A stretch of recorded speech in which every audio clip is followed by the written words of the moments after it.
ବହୁତ ଥର ବହୁତ କାମରେ ଭୁବନେଶ୍ୱର ଆମେ ଯାଇଛୁ।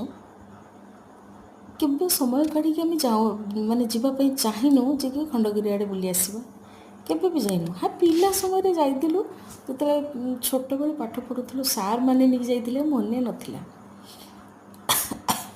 ସେଦିନ ପୁଅ ତା'ର ବାଧ୍ୟ କଲା, ତା'ର ରେକର୍ଡ଼ିଂ ଥିଲା। ରେକର୍ଡ଼ିଂ ସାରିଲା ପରେ ଟାଇମ୍ଟା ଥିଲା ଯେହେତୁ ସିଏ କହିଲା ମାମା ଟିକେ ଖଣ୍ଡଗିରି ଆଡ଼େ ବୁଲିଯିବା। ହେଲା ଚାଲ ଯିବା, ସମୟ ଅଛି ଟିକେ ବୁଲି ଦେଇଯିବା।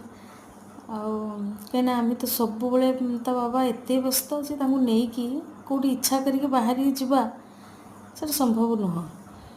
କାମରେ ଏମିତି କେଉଁ କାମରେ ଗୋଟେ ଯାଇଥିବୁ, ତାଙ୍କୁ ପଟେଇ ବାଟେଇକି ସେ ଜାଗାରୁ ବୁଲେଇ ଆଣିବୁ, ସିଏ ଅଲଗା କଥା। କିନ୍ତୁ ସ୍ୱତନ୍ତ୍ର ପ୍ରସ୍ତୁତ ହେଇକି ବାହାରିବା ସେଇଟା ବହୁତ ବଡ଼ ମୁସ୍କିଲ ଆମ ଘରେ। କିନ୍ତୁ ସେଦିନ ସେ ଖଣ୍ଡଗିରିରୁ ଚଢ଼ିକି ବୁଲେଇ ଆସିଲା ପରେ ମାନେ ଆମେ ଏମିତି ଶୁଷ୍କ ହେଇଯାଇଥିଲୁ। ପାଣି ନେଇକି ଯାଇଥିଲୁ କିନ୍ତୁ ଜମା ସେ ନର୍ମାଲ ପାଣି ବାଗ ଲାଗୁନଥିଲା। ମାନେ ଆମେ ଆସିକି ସାଙ୍ଗେ ସାଙ୍ଗେ କହିଲୁ ଭାଇ ଟିକେ ଲେମନ୍ ସୋଡ଼ା ବାଗେଇ ଦିଅ। ସେ ଜଲ୍ଦି ବାଗେଇ ଦେଲେ, ଆମେ ଖାଲି ଡକ୍ ଡକ୍ ଡକ୍ ଡକ୍ ଡକ୍ ଡକ୍ କରି ପିଇଗଲୁ।